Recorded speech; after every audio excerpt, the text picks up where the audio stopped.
வாக்குவாதம் நடந்திருக்கு. கையில இருக்கிற ஒரு பெரிய டோச்சால இந்த ரியல்டருக்கு மண்டேல ஒரு பெரிய அடி, ரத்தம் வர்ற மாதிரி. இதே நீங்க ஒரு ப்ராப்பர்ட்டி மேனேஜ்மெண்ட் போய் உங்களை எவிக்ட் பண்ணணும், எனக்கு ஹெல்ப் பண்ணுங்கன்னு சொன்னா ஒரு பிரச்சனையும் இல்ல. 1 மந்த்ல நாங்க எவிக்ட் பண்ணி தருவோம். எங்களுக்கு நீங்க ஃபர்ஸ்ட் அண்ட் லாஸ்ட் பேமெண்ட்டை வச்சுட்டு போங்க. நாம என்ன சொன்னாலும் அந்தந்த துறையில இருக்கிறவங்க வந்து இதை ஏற்றுக்கொள்ள மாட்டாங்க. இன்னைக்கு ரெண்டும் பே பண்ணல, ஒரு ரியல்டரை அடிச்சு கொடுத்த ஃபர்ஸ்ட் அண்ட் லாஸ்ட் பேமெண்ட்டையும் பறிச்சிட்டாங்க. வீட்டோட லொக்க மாத்தியாச்சு. கனடால ஒரு சிலர் இப்படித்தான் வாழ்றாங்க. நீங்க தான் கவனமா இருக்கணும். ஆமா, சும்மா சொல்லலாம் ரெண்ட் பே பண்ணாட்டி எவிக்ஷனுக்கு போவாங்க. எவிக்ஷனுக்கு போனா கிரெடிட் பேட் ஆகும். கிரெடிட் பேட் ஆனா ஒன்டாரியோல எங்கேயுமே வீடு இவங்க ரெண்ட் பண்ண முடியாதுன்னு. அது இல்ல இங்க பிரச்சனை. இங்க லூஸ் பண்றது யாரு?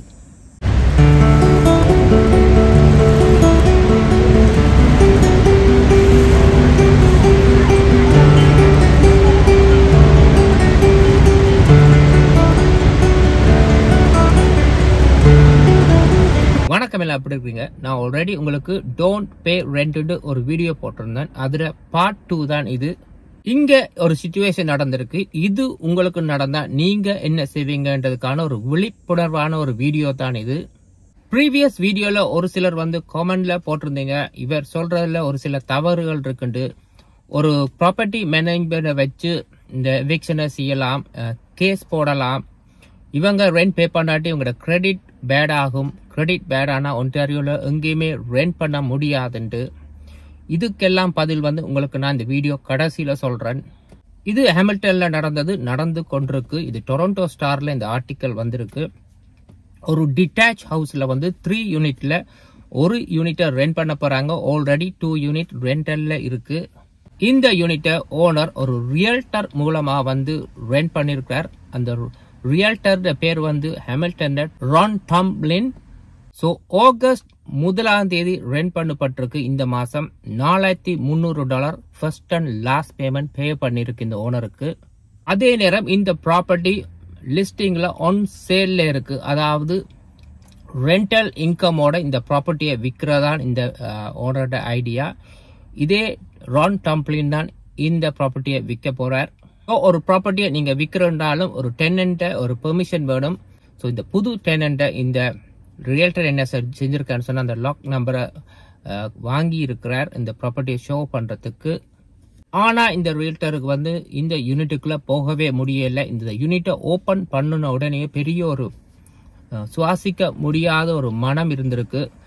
அந்த ப்ராப்பர்ட்டிக்குள்ள பாத்தீங்கன்னா full of garbage, all over குப்பைகளும், நாய் அங்க நாசம் பண்ணிருக்கு. ஒன்றுமே கிளீன் பண்ணாம இருக்கு அந்த ப்ராப்பர்ட்டி.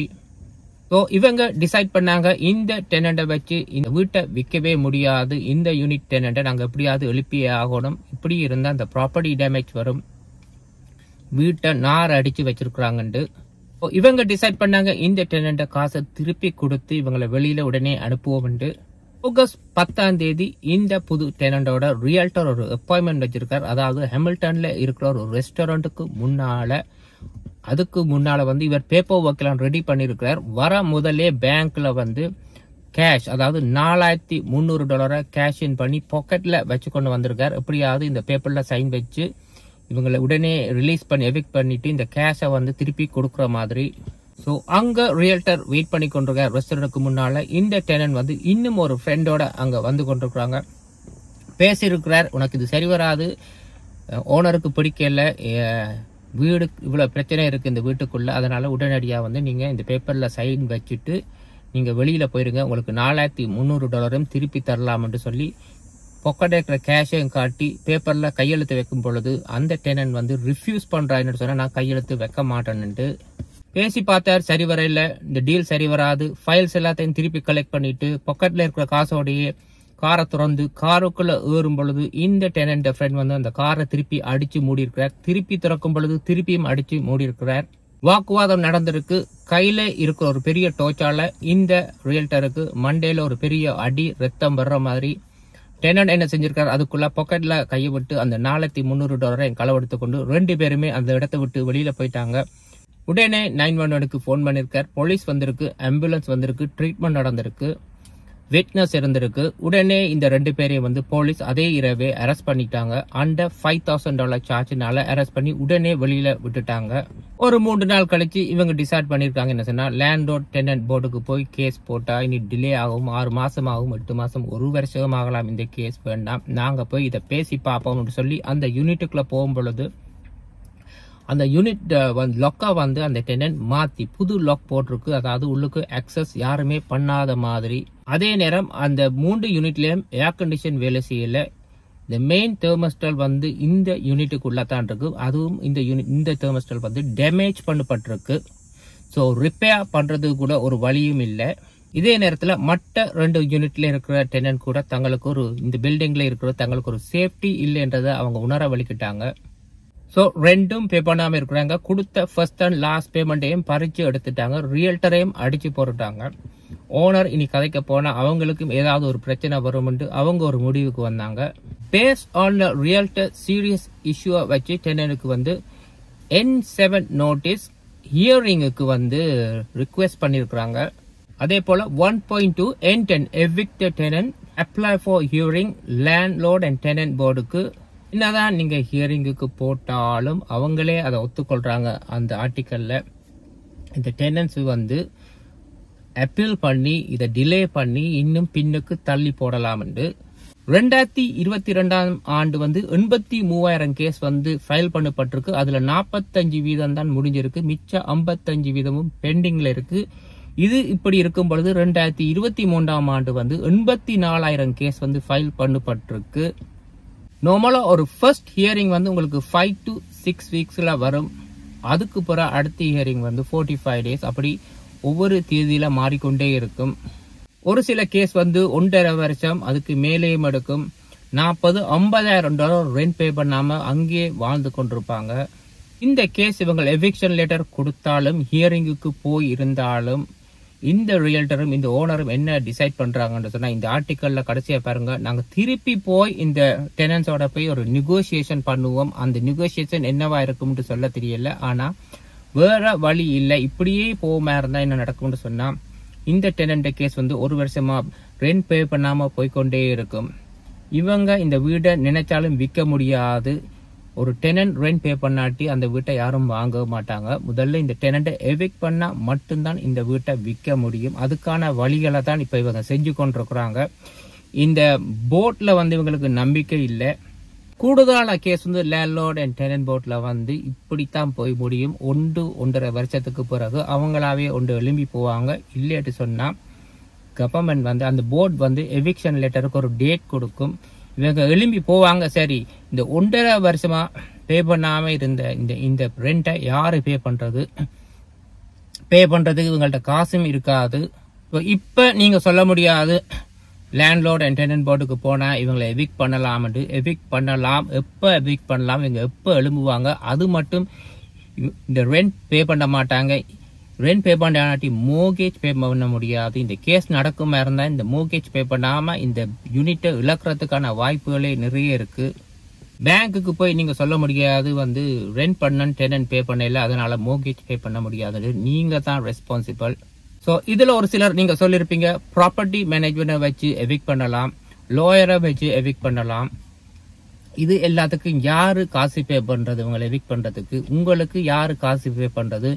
இந்த லேண்ட்லோர்ட் தான் உங்களுக்கு அந்த காசை பே பண்ணணும். அப்படியே நீங்க பே பண்ணி இந்த கேஸை வின் பண்ணாலும் நீங்க இழந்த, அதாவது இந்த லேண்ட்லோர்ட் இழந்த அந்த ரெண்டலை உங்களால திருப்பி தர முடியுமா? முடியாது. ஏன்னா அவங்களாலே பே பண்ண முடியாம தான் பே பண்ணாமே இருக்கிறாங்க. அவங்கள்ட்ட இருந்து நீங்க எப்படி இந்த காசை திருப்பி எடுத்து தருவீங்க? இல்ல, மொத்தத்துல லேண்ட்லோர்ட் உங்களுக்கு தான் பே பண்ணணும் இந்த கேஸை முடிக்கிறதுக்கு. இதை விட லேண்ட்லோர்டே இந்த கேஸை முடிச்சிடலாமே. இன்னும் சிலர் வந்து கமெண்ட்ல போட்டிருந்தீங்க ரெண்ட் பே பண்ணாட்டி நீங்க கிரெடிட் பீரோல போய் நீங்க அறிவிக்கணும். அறிவிச்சிங்கன்னு சொன்னா இவங்களுக்கு கிரெடிட் பேட் ஆகும். கிரெடிட் பேட் ஆனா ஒன்டாரியோல எங்கேயுமே ரெண்ட் பண்ண முடியாது. கிரெடிட் பலதா போனா என்ன, கனடால எங்கேயுமே அவங்களுக்கு வீடு எடுக்க முடியாதுதான் வெப்பமே. இவங்களுக்கு என்ன லாபம்? அதால போன காசு திரும்பி வருமா? போன நாள் திரும்பி வருமா?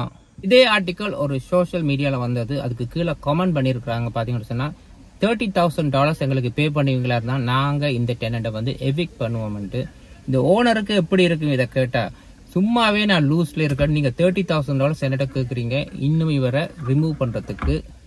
பெரிய பெரிய ப்ராப்பர்ட்டி மேனேஜ்மெண்ட் எவிக் பண்றதுக்கு தடு மாறிக்கொண்டிருக்கிறாங்க. எவிக் பண்றாங்க தான். நியூவா கனடாக்கு வந்தவங்களா இருக்கட்டும், இமிகிரன்ஸா இருக்கட்டும், ஒரு ஸ்கூல் ஸ்டூடெண்ட்டை வந்து நீங்க எவிக் பண்றது ஈஸி.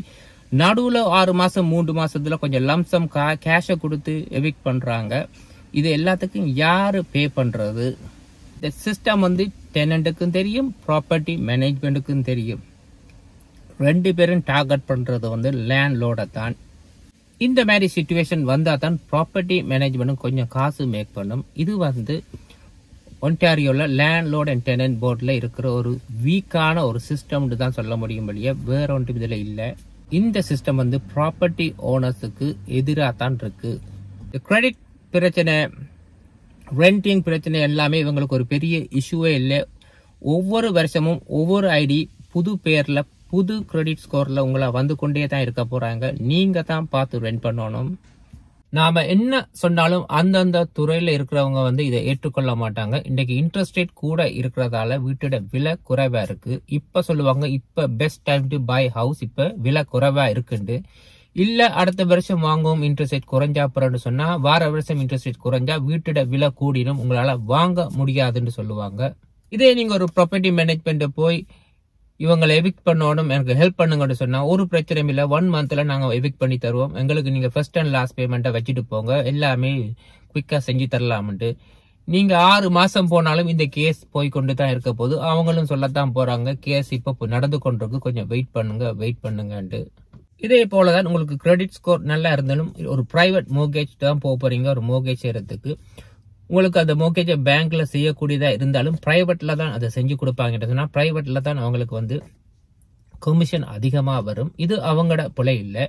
கனடால ஒரு சிலர் இப்படித்தான் வாழ்றாங்க. நீங்க தான் கவனமா இருக்கணும். கமெண்ட் பண்ணுங்க. இன்னொரு வீடியோல சந்திப்போம். நன்றி, வணக்கம்.